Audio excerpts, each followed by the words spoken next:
today I'll be talking about something which can be exciting to some people, and maybe something can be quite scary to other people too, because whatever things that we have introduced, new things, most likely there will be the old things that we might be replacing, and this is something which that we have impact to the current jobs, because what we are seeing is that it's a very big disruptions that are going to happen for the past couple of years, but I think it's going to be growing, increasing now, and this impact is going to be here. So whatever that we want to do, you will see that it's going to impact the whole of our society and our life, the whole business, in fact, because a lot of organizations see that if they're not doing anything, it's not only the people, but the whole organization will be replaced by this new technology, and even by other companies who might be replacing, might be competing with them and catching up, and they might be replaced. So Boston Consulting, for example, they have seen that the last 50 years, these organizations who are not willing to transform or too late in transforming themselves, only 19% of these organizations are still here today. So what we are seeing is that mainly it's because of the digital transformation, and this digital transformation disrupt products, services, and also the way that we live, the way that we do. I think the images that we have taken photos using, this kind of films have been replaced with something which is very simple to us now. It's the smartphone, and then the things that we have listened earlier before using cassette, maybe now we have changed into Spotify. That's what I've been listening every day. And video, for example, maybe some of you might not even remember what's this thing, but this is the video cassette recorder. True. So which channel that we have been now, watching is the YouTube. That's the easiest channel that we have been using now, Netflix, and we have seen iFlix. So this is what we are seeing from the analog world. It's transforming the way that we do things. It's everything now is in digital. So organizations that doesn't move, for example, like blockbusters, they have been transformed. They're now being replaced by Netflix and iFlix. So these are some of the things which we call the industrial revolution. And we cannot run away from this evolution, because in all aspects of our work is now we involved in the current revolution. For example, in the industrial revolution 1.0, what we are seeing is that a lot of things that we've been doing now is only through physical. Either it's using our hands, manual, or most likely we are using some physical tools, right? In 2.0, you are seeing that we are using electrical. This is the era when electricity is being introduced. So people get excited, and machines are now can be automated, can be run through electrical. And in factories, now it's more simpler. They can do mass production. Yeah. So, but then things getting excited, and we are using electronics, chipsets, and now internet has been introduced. So things have been going to be different during that days, and everything is now can be connected in the era of 4.0. That's what we are thinking of, not only computers, but the things now is becoming cyber physical world.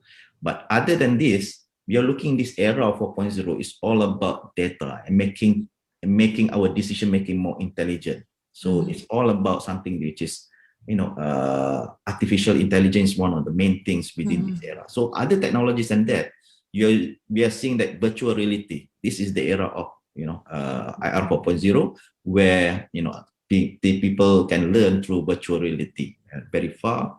They don't have to be physically handle certain physical things. Dr. Mazra, I think that this virtual reality, we even have this like the what the man is wearing there, the big goggle. So people now, if they can't go outside for for jogging or cycling, they can even wear that, and they can do that kind of exercise at home by having this virtual, right? But I think it's not the same as the it's not the same. It's not the same. But you remember when last year 2020, when we were hit by the pandemic, and traveling is limited. In fact, it's being banned. Tourism is being really affected. So they have to find a way of how to still encourage people to have that feeling of traveling before the doors is open.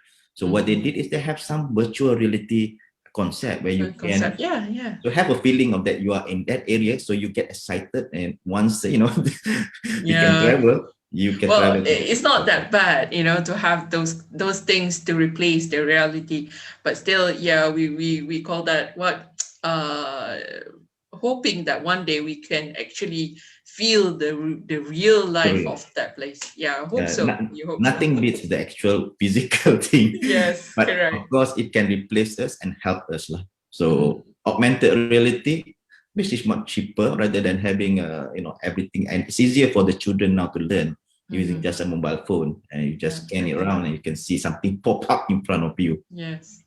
Robotics, yes, this is something which is very disruptive, and we have seen in Malaysia, we have seen Makcik Kia now, for healthcare and all that, right? And then we have this artificial intelligence, and everybody have been talking about AI. So what exactly is AI? So something which is we are emulating a human brain, the intelligence of a person now it's in the machine. So this one really impacts a lot of us. Yeah. So, but how good is the AI is something that we are working on. And then we have drones. This is a very very fast moving industry. And it's not only for security, it's for agriculture, for maintenance. They have been using this. And now we are seeing that it's also replacing jobs for parcel delivery. Now, Amazon and a lot of organizations have been using drones to test out and send parcels to the consumers, people who order this.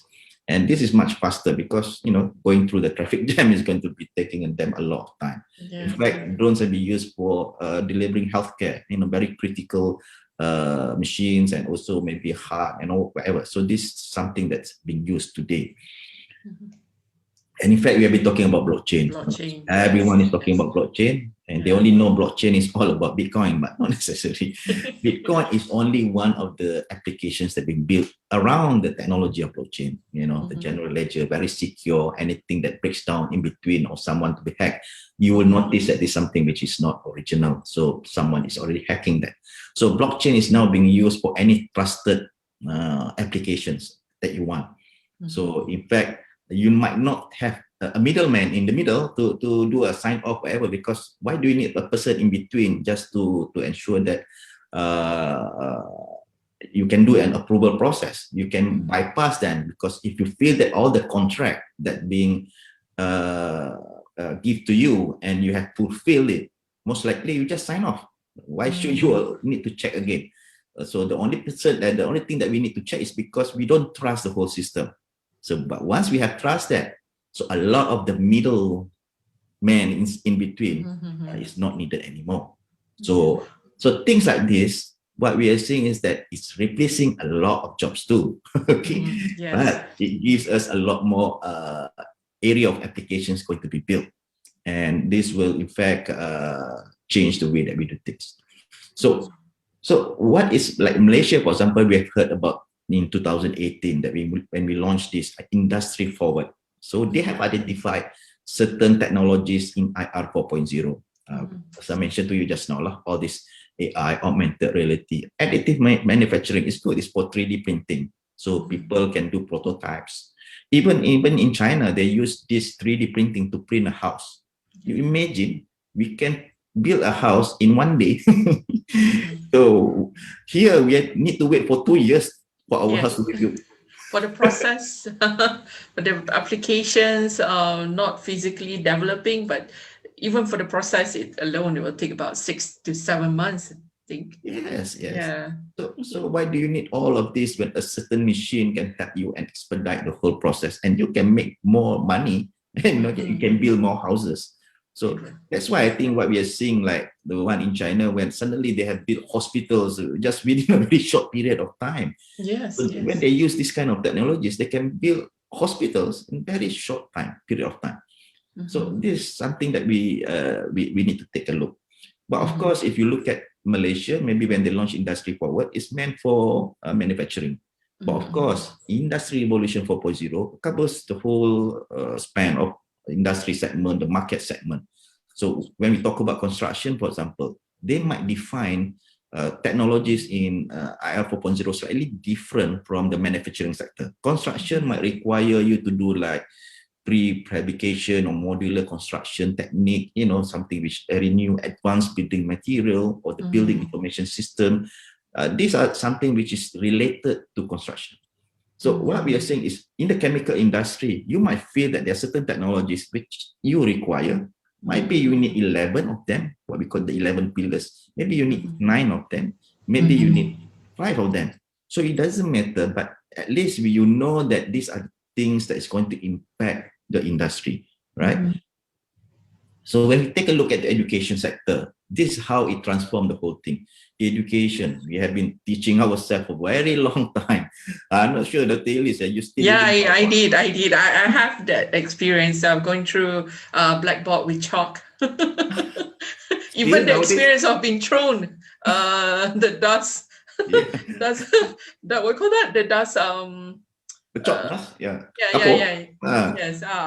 So being thrown that as well. I had experiences. Nothing beats physical thing lah. Yeah, it's something that you can write and actually can communicate with the students in front of you.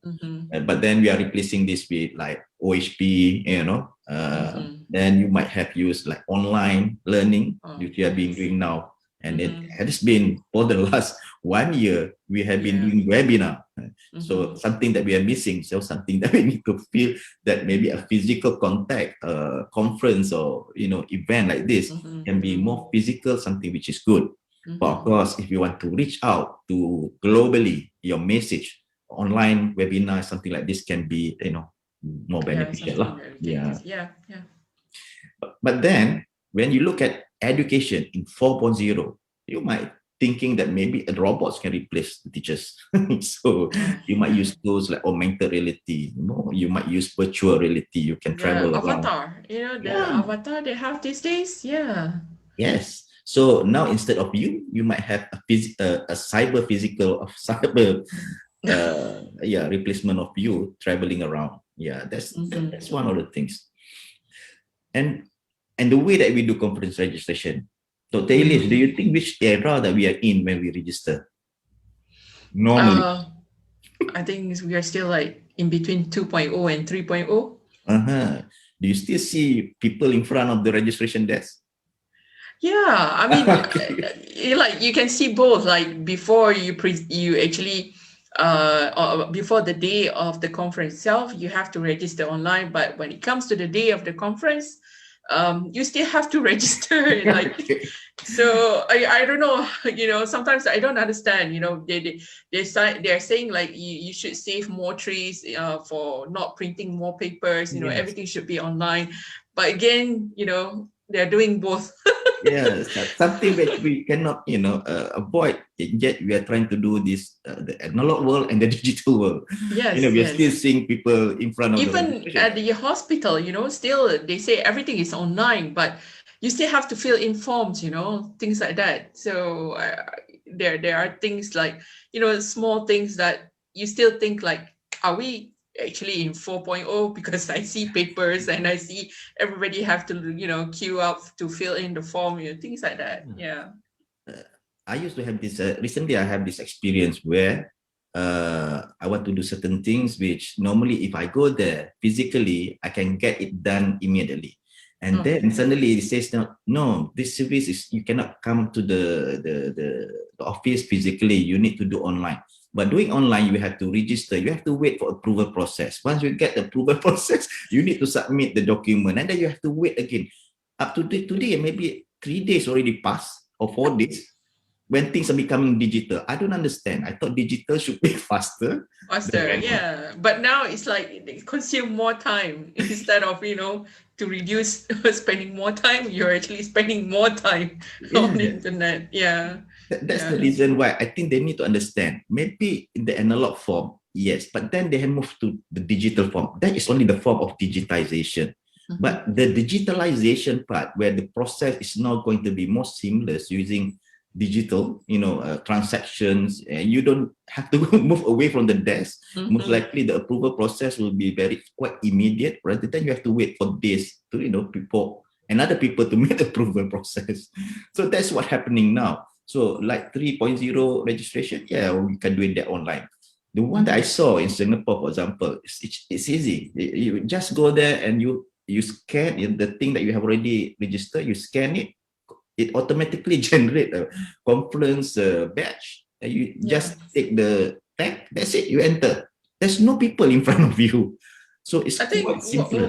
what's lacking in our country is the database, right, Dr. Mazlan? The Like the data, synchronizing of data among the agencies, those kind of things. yes, that's something that we need to take a look, because the challenge is we are keeping our data within the organization, but not sharing that with others. Yes, that's the keyword, not sharing. Yes. Sometimes the technology of the database in the other side might not be, they're too old and don't have the right interfacing for them to exchange the data out, or they don't have the right people to do that. There are certain other challenges. I mean, human manpower, and also some of the technical part. Shopping, I think we have done this quite beautifully. I mean, we are not, some of us I love the word shopping. This cash anymore, right? The word shopping keeps me so excited. So, but there's certain shops, they use cash register that music catching and all that. Then we have that the credit card method. Yes, that's what we are doing now. But I think nowadays we are using e-wallet and all that. So that's the 4.0. So we are quite advanced in that stage. But then we are looking at these machines that are going to replace us, and automation is going to happen. So the question is our job going to be susceptible to this automation thing? But if you have the capability to make negotiation, you negotiate with them, you need to come up with original ideas, you need to be more empathy, then maybe your job is safer. But if your job is going to squeeze in small places, assemble objects, doing with some dirty things and some dangerous things that you're going to handle, most likely your job is going to be at high risk, because it's going to be replaced by machines. I mean, we use people to do this dangerous thing, repetitive things, because machine at that time is not there.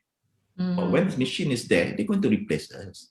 So engineers are very safe group of people, so they are least likely to be replaced. I think they are more creative, they do negotiation process and all that. And then medical practitioners, these are the people who have empathy, unlike robots who doesn't have the empathy. They don't have empathy. Not yet.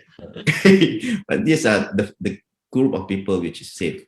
But construction workers, as I said, is very repetitive jobs. You need to have the strength and all that. Yes. Be replaced. Skilled, high-skilled people. Yeah, high-skilled people are safer. The low-skilled workers might be replaced. But replace means the technology they're going to replace is have more cost-effective lah. But if it's too expensive, they still use it. They still use the human labor. That's the problem. So I think the guys can take a look at here and view the website. But of course, if you guys would love to have these slides, no worry. By the end of my presentation, we will send you the link at the chat setting. Yeah. Okay.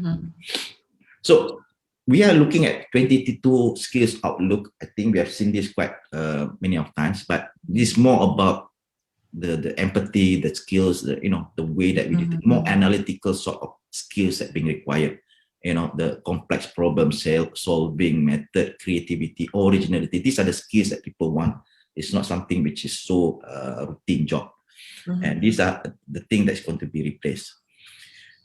7 years ago, I still remember when we started off our Favoriot, our project, our company.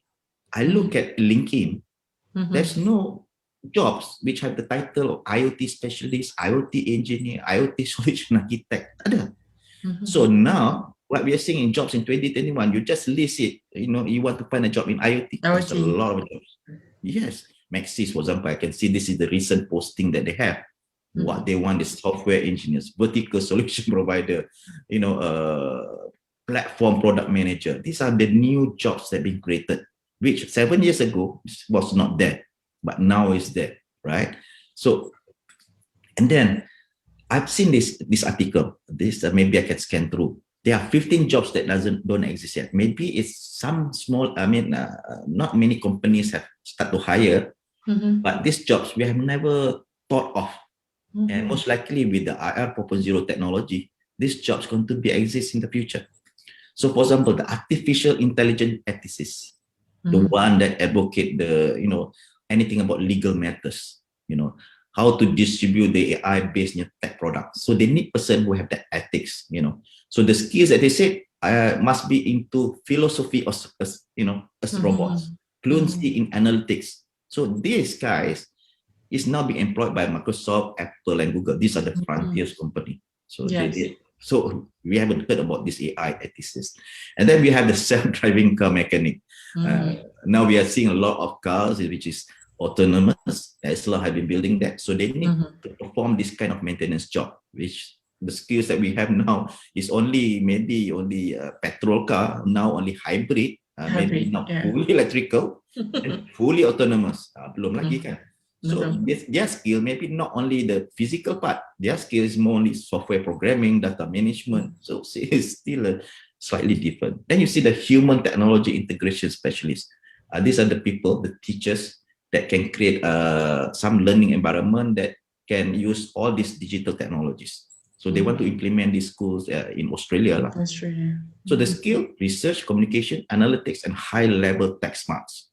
So if you are there, you can become this kind of how to integrate between human and the technology part. Telesurgeon, maybe now belum ada lah, but we are seeing is that when 5G is happening, you can make an operation from remote as far as any island or somewhere. You can make that operation. So because of the delays now, less delay. So you can operate remote patient. So what they need is people who have the skills of building IT, robotics, and medicine part. Personal data broker. It's not only the stockbroker, but this is personal data broker. These are the people who collect your data information, and then they sell to other brokers. So these people, they need data science, IT analytics, and sales skill. So, and then we have seen 3D printed chef. So the one that can print and program food, maybe your meals can be using 3D printing. So to do that, you need some programming and software skills. And some of these skills you need. It's like you are chef, but you are digital chef lah. Okay. Now we are seeing that SpaceX is already started to send rockets into space and all that, and they have this target to send to Mars. So most likely, like Virgin, American Airlines, they're having this for commercial space punya tourism. They have sold the tickets, right? They have sold out the tickets. Yes. To people those are who paying like tons of money just to go to the know for how long. Mars, right? Mars and moon. So they don't have any place to go. I'm thinking in on Earth. Maybe they want to find a new. Yeah, I think they've done traveling around the Earth. Now it's time to move to the next level. Yes. Yeah.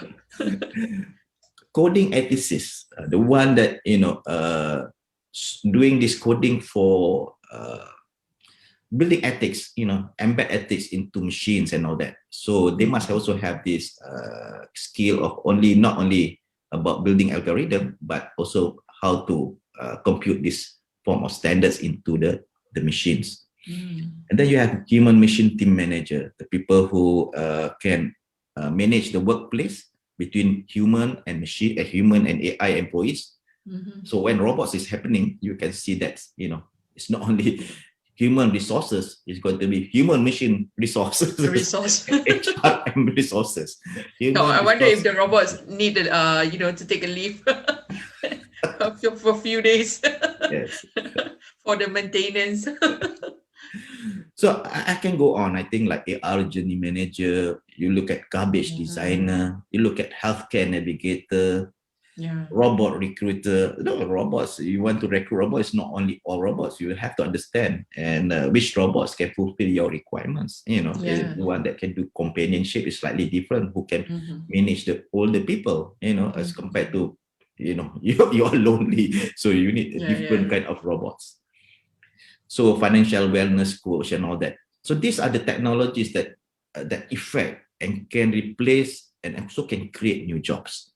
So maybe I'd like to share with you something how IoT can transform this, because all of that requires you to have enough data to make that intelligent decision-making process. So how do you collect all that data? That's where IoT plays a main role. So IoT, when they want to get the data, they must get the data from what? So they have to find it from the surrounding or from the product itself. So you must put certain sensors. Physically, human can make the decision. I can tell you what the condition of the asset when they can see it. But if you put sensors, maybe through whatever sensors that you want, temperature, humidity, it can tells you that. Or you want to know the location, you know exactly where the location is. So with that kind of sensors, it will generate this enough data for you to know. And then from there, you will send it through wireless normally. So wireless connectivity, and then you have to send on top of a platform for that you to aggregate all the data that come from many sensors. And then from there, you can take out the data, you can create your own applications, or you can analyze it further and creating the insights of the data. That's the nature of IoT. From there, this is where machine learnings and all that come in place. So I love IoT because my house, myself, I've been using IoT. So many IoT devices. Even like myself, you also get this phone as an IoT device. iPad is also an IoT device because there's certain sensors inside there. And then you have I have Rakib, this one of our product last time. It's a wearable device. It has sensors. I have an Apple Watch here. It's also an IoT device. Then I have my blood pressure that I can measure every day. It's an IoT device. I have a weighing machine that I stand up and it can tweet the whole world stating that today's my weight is this. If you dare, you can. Okay. All right. That's new. And then I have a speaker, Alexa, that I can talk to and command it and play music or whatever. I have my house, which have a smart lighting. Whenever I arrive about 100 meters away from my house, the lights in my house light up. So my wife knows that I'm coming home. Oh, all right. But then the door or the gate is not opening automatically. The one opened by my wife. She will open the gate. So you send the signal of having all the lights on, and then the wife will come out and to open the gate. Personal punya ni kan. Oh, personal. That cannot be replaced by a robot. Cannot be replaced. So you must have that human touch. Not everything. Human touch, yeah. The compassion, the passionate. Welcoming the husband's home. Yeah. And then I found out that I have this difficulty because there are so many things in my mind. I found out that I have lost focus in doing, sometimes there are multiple things in my mind. So you can imagine that, while doing this, you want to do other things and you want to look your phone, you want to do everything. So I want to measure the way that I focus. So I bought this what we call foci. This gadget, small gadget, you can put on your belt and it can measure the way that we breathe. The breathing pattern tells you how focused you are, whether you are calm, distracted, you are fatigued, you are tense, and you're focused. So if you look at this, the one in the gray one is distracted. The one in the purple one is fatigued. The one is the red one is tense. So you can look most of the time, my mental is 80%, my tension is high. Tense. Maybe that's my work condition. But yesterday, a little bit less. I have 70% mental and the tension going to be less. I'm not sure. Maybe I try to control myself. That's what I'm doing because I realized that before that, I'm highly tension mode. So this is a good way IoT device can help us. It become like an advisor for me, right? So rather than you don't know what's happening to you, and this thing is actually telling you and helping you. So like IoT, every time when this happens, there is this maturity process, and every time it happens, it will disrupt certain things and it creates new jobs. That's why I think if you are doing like any verticals in chemical too, if you want to, I don't know so much in chemical industry, but if you have that, maybe you can try to apply this. I will apply this maybe in the area like automobile. So you might have like monitoring process. That's the first phase, simple one. You put something, a sensor can monitor your assets. You might put actuators that can control things. You can put optimization when you have more data that you can collect and do some optimization in your system or process. And finally, you have your things are talking to each other, they can become autonomous. So in the case like autonomous car, where do you park your car, Dr. Ellis? You mean at home? Yeah. You're at home, right? Sorry? Are you at home? Yeah, I'm at home. So I have Your my car is car at in the home? garage. Yeah, my car's at home. Are you sure it's still there? Yes. How do you know? There's an alarm. It start moving. I don't know because I have my car keys with me. So people say that they are confident that the car is still inside the house or Yeah. somewhere at the porch. But you cannot guarantee because there's no applications that you can take a look. Yeah, your car is still there, right? So maybe you can put a sensor, then you will know the car is still there when you open an app. You know, talking about this monitoring your car itself, even in United Kingdom, I mean, this is based on my experience living there. The car insurance will be lower if you have this monitoring systems tracking to your car.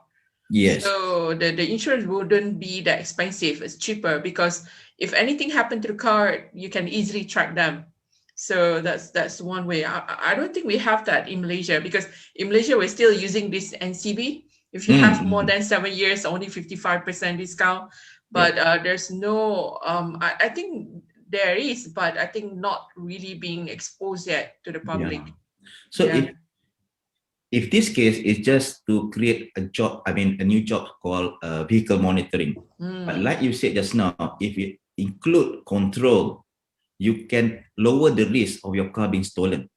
So meaning to say, if you put this device inside your car, then the insurance company says, hey, the risk is lower. I know that your car can be controlled, immobilized if people steal. So I don't have to pay my insurance, kan? I don't know what reason that your car is being lost or being crashed somewhere, but you have sensors to tell me that the car is moving away and being stolen or crashed because for a certain reason. So this is the reason why this kind of technology changed away our business models. Right. Correct. And then if you put more and more sensors, then you can have a workshop which is more predictive. You know, you send cars to the workshop, not every 10,000 or 20,000 kilometers. That one is scheduled maintenance. What you want is maybe a predictive maintenance. I'm a safe driver, so my car can go higher mileage. You know, some people crazy like drive like crazy. Maybe 5,000 kilometers, you need to go to the workshop already. Workshop, yes. So the sensors in the car tell you about the tire, the engine, the fuel, your battery condition, and so on and so forth. But then when you put a lot of sensors, the car can talk by itself, it can talk to the streets and all that, it become autonomous. It can run by itself. So every stages of this for maturity, it changed. You know, you are creating new jobs, right? So Uber, at one time, we say that Uber is very destructive. It takes the job of the normal cab drivers. You know, you are taking my bread and butter. Everyone is a taxi driver nowadays. So everyone is happy after that lah. Before that, even the Uber or Grab car drivers are being hit by the taxi driver. So now everyone is happy lah because they can become a taxi driver. But then once it's illegal, when this happened, what happened when the taxi now no more don't require you anymore? So there is driverless taxi. Okay, change again. So you have to think the jobs of the future may not be your jobs now, because in US they say that about 10% is going to be affected because a lot of vehicles are ongoing, so they need driver. So when this thing happen, lorry, buses, you name it, taxi, car, it's all driverless, and you might not need these people anymore. So what are you going to do? Maybe the only thing that you can do is maybe you have to find a new job like flying a taxi. But even flying a taxi don't require any pilot. The pilot is on the ground. So this changes a lot of things. In Dubai, they have tested it out, so they're quite ready in doing this, and maybe other countries. But of course, there are certain challenges lah. This kind of taxi, their battery only lasts for 30 minutes, so they only travel that far, 30 minutes, because of the payload and the battery. So make sure when you fly, Dr. Ilyas, don't be on the 30 minutes range. Okay. Oh no, that will be the first thing I'll have to check before I fly. Whether it's a human controlling or it's just the machine. Okay. And IoT also create new products. This is it's very good for people who feels that their product is already stagnant. There's no way for me to, find new revenue streams. Can I create new things with these things? So transportation, you remember when transportation combine and integrate with insurance company? So what happened is that we call this the ABC of the driver. You know what's the ABC of the driver? The A is the way that we accelerate. The B is the way that we brake. The C is the way that we corner. So the A, the acceleration, braking, and cornering tells the way that we do things. I mean, the way that we drive. So at one time, before this, is that our insurance is almost the same. You pay almost the same, whether you are whatever profile demographic, you pay the same. But then government have mentioned that now they have changed slightly in terms of the risk factor. They said the age factor are the impact. And then whether you are gender also have impact. Yes. Yeah. So I'm not sure whether women are reckless or younger people, younger driver are more reckless. The thing is that in United Kingdom, if you are a female driver, the insurance will be cheaper because it says that women drives are more careful than the men. But here in Malaysia, I'm not saying I'm not saying that I'm a reckless driver. It's just that you can see some of the women when they drive, they tend to be compromised with the emotional, how they feel while they're driving, So you can see that these days through the number of accidents where the statistic is increasing more than the men. So I hope for Malaysia, we're going to apply that, in terms of gender, whether, when you mentioned about this ABC, the how they're going to approve your insurance, that the price of the insurance being considered through this ABC framework, that would be better, I think. Yeah, the moment you can quantify that rather than just saying that you are a woman and this is man, rather than your age is 30, your age is 70. Yeah. That's why you can quantify that is something which is more measurable. So if you put sensors inside the car, then it will tell you the way that you drive. Malaysian company, Katsana, they have this app called Drive Mark. You download the app, and then automatically it will calculate the way that the ABC plus the S lah. They also have the S where the speed limit. Beyond the speed limit, it will give you a lower ranking. So like 82%, not very good. Normally I'm 100% lah. 49% because at that time my house is like, they are still try to build the road and all that. So that's why 49%. I'm giving reason lah. But then so will this app helps you to get entitled to get cheaper insurance? Yes, that's what they're doing. They have turned that into a business model, and they work with the insurance company, and they say that if you can show this how your rating, then will help you up. Yeah. Okay, that's great. That's great to know. But what if you put at the long distance bus and all that? Yeah. Or you take a bus, it will tell you, hey, this driver is 82%. Okay lah. But it tells you that 30%, 20%, you don't want to take that kind of bus, kan? Yeah, but still you have 28% of, reckless driving. Something that you should think of.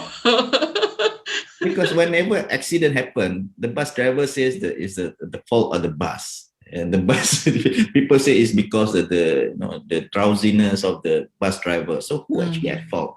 So it can do that kind of measurement. It can tell you exactly. So business models also have transformed. At one time when we buy things, it's because I want to compare. My technology is better than yours. That's why I pay higher, you pay lower. I'm 4G, 5G. It's technology based. But now then it changed, product based. And my product have better features than you. I have 100 features, you have 20 features. So they compare based on product. And then they become service based. It's subscription. Yeah, I pay because of the service, monthly service, yearly service. But then there is this what we call the outcome based. The outcome based slightly different is because it's based on the outcome.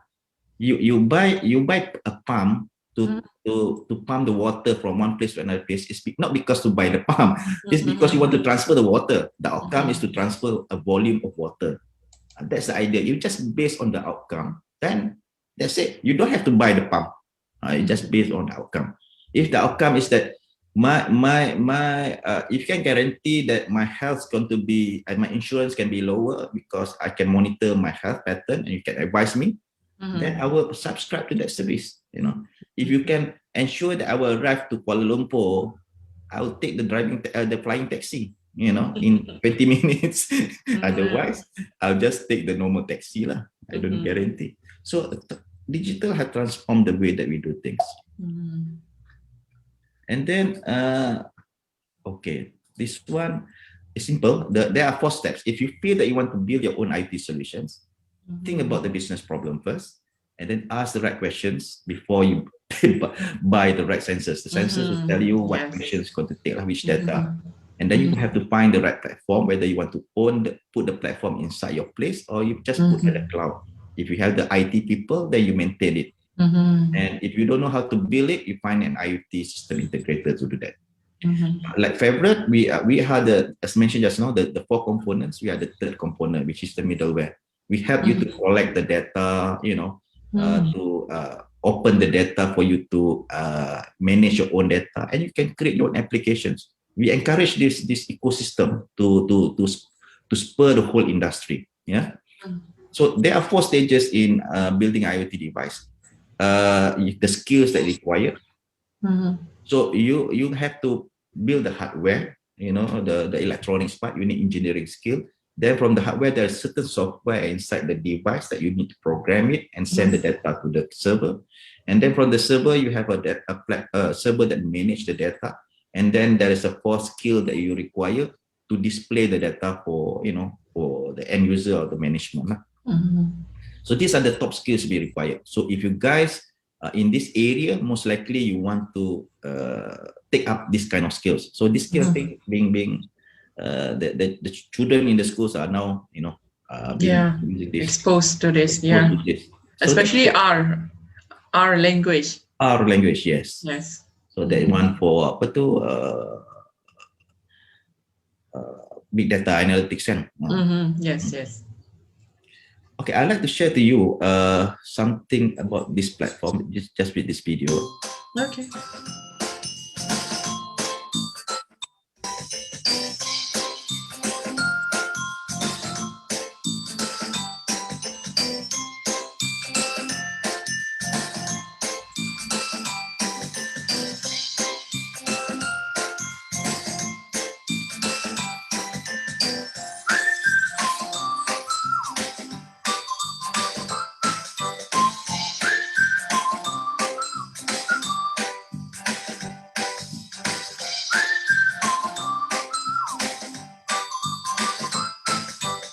Can you hear the audio?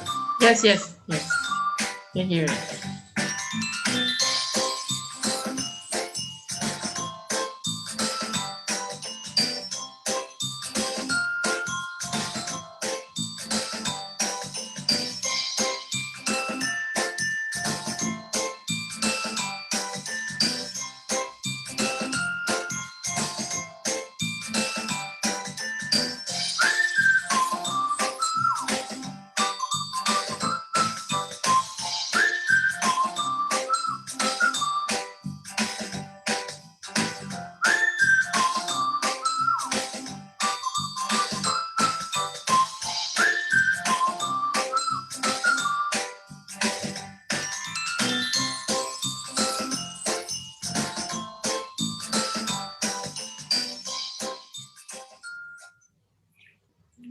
So we feel that if we can encourage more people and we can create more jobs lah.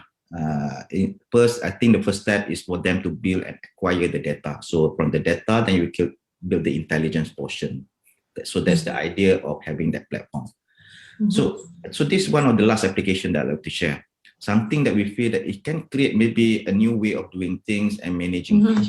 So we have a lot of our, the upcoming thing that we're seeing, that this aging in place going to take place, where our elderly people going to stay at home. We are going to be very busy and no one is taking care of them.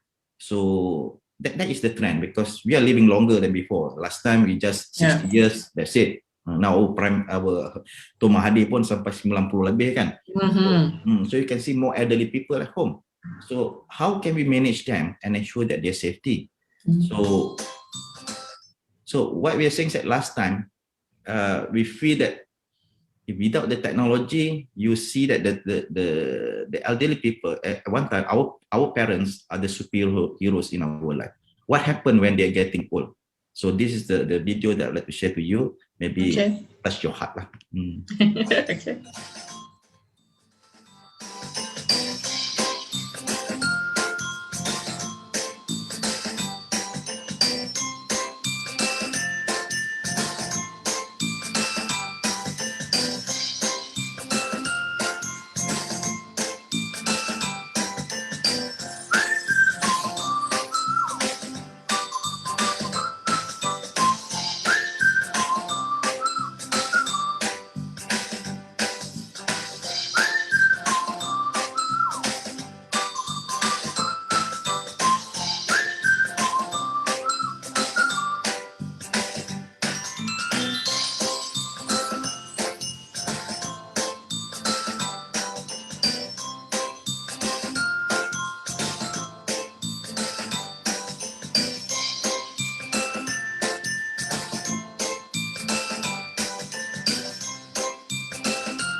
So what we are seeing now is that technology like this is going to help us making ourselves to become the superhero lah, rather than your parents lah.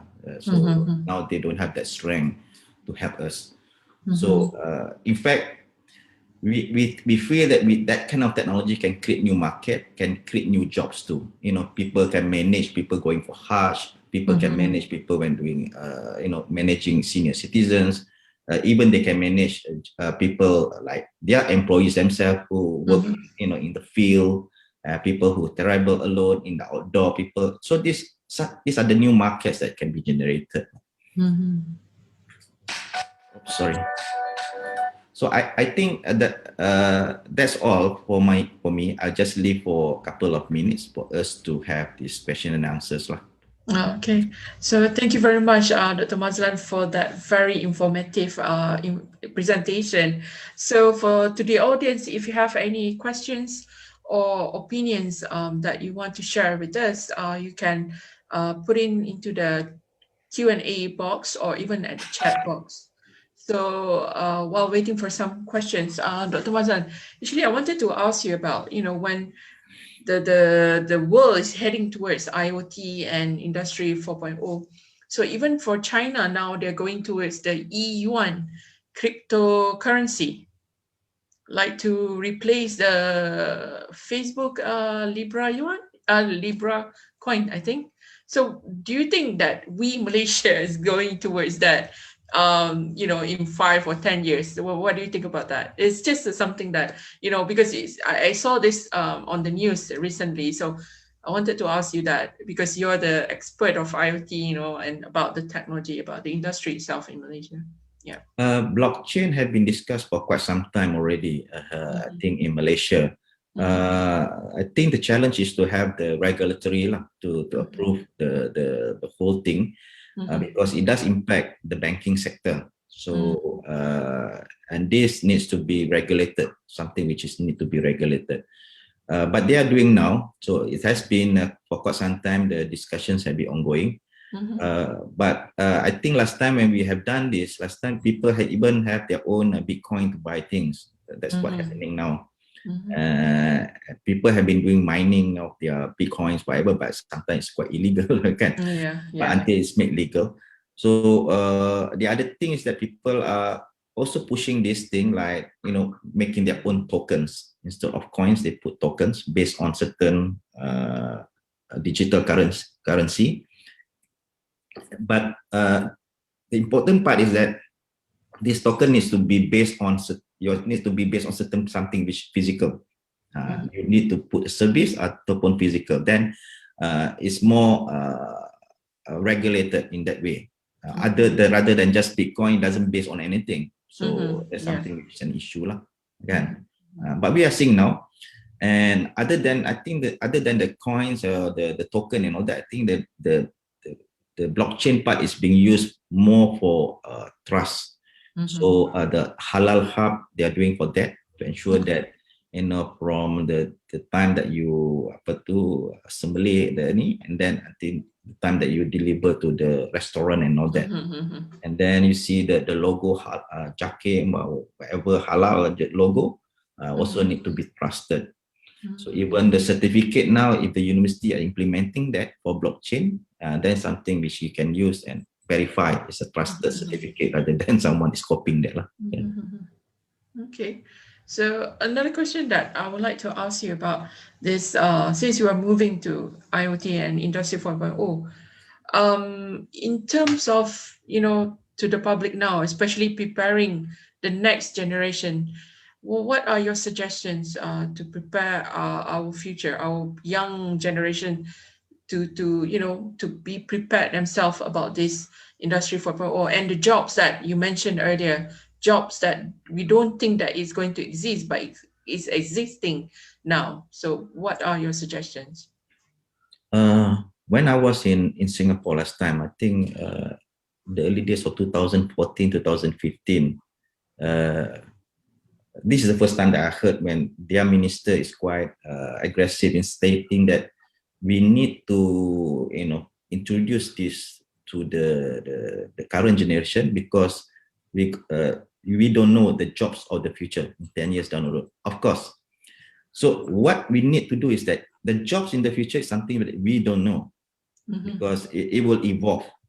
But then the fundamental technologies is going to be there. So what we need is that these fundamental technologies, the AI, the blockchain, you know, the IoT, the VR, these fundamental technologies is important. So it needs to be embedded into our current syllabus, either from the universities, the colleges, even to the schools, as early as that. So that's why I think like robotics is being introduced in the schools. They need to understand how, just to make them excited, they use robots to play games and all that. But of course, that fundamentals is something to attract them. And then they will understand whether what makes the robot ticks, you know, how it works. This is where we embed the new technology, the syllabus, the knowledge for them. So by having this with the right technologies that we have learned, we can apply to almost any jobs that's going to be in the future. For example, when we are there, and when we started our IoT, we said that I want IoT engineer who can create applications. But we don't have any of that, because it was not being learned in the university or whatever. So it's quite late. So when I said that, it should be like, you know, 3 years, 5 years down the road that we need to have that fundamentals to be built. So it means that we need some push from the government to implement this, or to push the public into IoT and Industry 4.0, right? Yes, I think it's not the government. I think also the education sector needs to understand, to keep up the trend that what's coming. And also, of course, the approval process to change the syllabus must be fast. Because changing syllabus is not that easy. It takes years and years. Even for this year, we're not sure whether there's going to be UPSR or not UPSR because of the pandemic. You know, those kind of things, small things can give big difference, big impact to the future. So, Dr. Mazlan, it seems that there's no questions for the audience today. But however, Dr. Mazlan, is a very fruitful discussion. You have shared so many things, your expertise, your knowledge in IoT and also Industry 4.0. And we're going to see again this Thursday, right? Thursday. So this Thursday on the topic of the building block of Industry 4.0.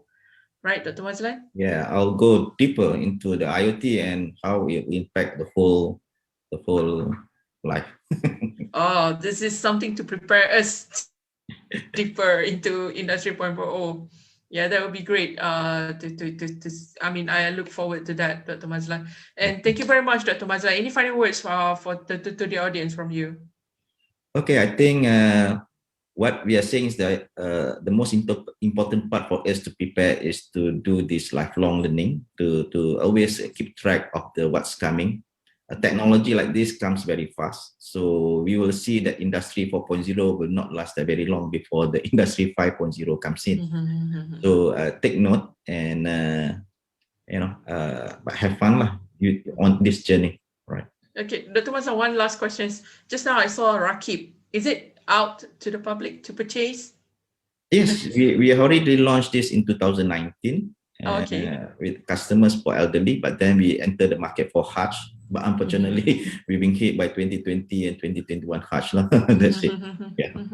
So where can we get it? Through online or is it through Favoriot website? There's a website called rakib.co, or you can go to favoriot.com for it. Okay. All right. So for those who are interested in, to see more about Rakib, I think like what Dr. Mazlan said, you can go and visit online or Favoriot website as well. Yeah. Right? Yeah. Okay. So thank you again, Dr. Mazlan. So selamat berbuka to you, Dr. Mazlan. Yeah. Selamat berbuka to you and all. Yeah. Okay. And to the audience, thank you very much for your time. Thank you for joining us. Thank you to the Chemical Nexus Productivity and also Malaysia Productivity Corporation for organizing today's webinar. For those who have deep interest in Industry 4.0, don't forget to see us again this Thursday at 3 p.m. We're talking about 3 p.m. afternoon. Okay, this Thursday, don't forget that. So thank you very much. See you again. Take care, Dr. Mazlan. Assalamualaikum. Waalaikumsalam.